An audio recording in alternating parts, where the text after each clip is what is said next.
এখানে আমি নিয়ে নিয়েছি কারি পাতা আর আছে নিম পাতা। এত বড় গাছ থেকে আমি কটা নিম পাতা নিয়ে নিয়েছি। খুব সুন্দর করে ধুয়ে নিয়েছি পরিষ্কার জলে।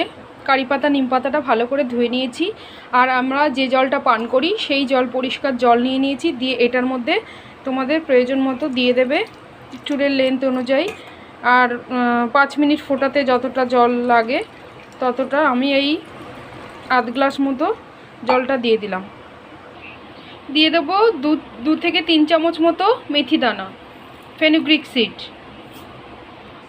দিয়ে দেবো কুচি করে রাখা তেজপাতা, একটি তেজপাতা আমি দিচ্ছি, একটা তেজপাতা আমি দিয়ে দেবো।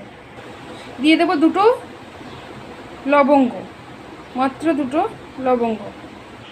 সবশেষে যেটা গুরুত্বপূর্ণ জিনিস সেটা হলো ফ্ল্যাক্সিডস।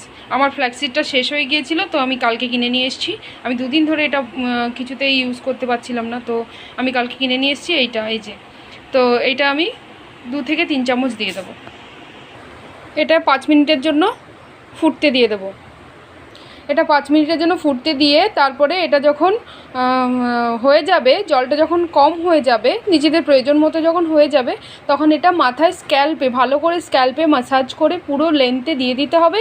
দেওয়ার পরে এটা তোমাদের টাইম মতো, কেউ 1 ঘন্টা রাখতে পারো বা 40 মিনিট রাখতে পারো। রেখে এটা নর্মাল জলে ধুয়ে ফেলবে। শ্যাম্পু করবে কালকে, আজকে কিন্তু কেউ শ্যাম্পু করবে না, নর্মাল জলে ধুয়ে ফেলবে। তো চলো আজকের ভিডিওটা এখানে শেষ করছি। ভালো লাগলে একটা লাইক অবশ্যই করে দিও।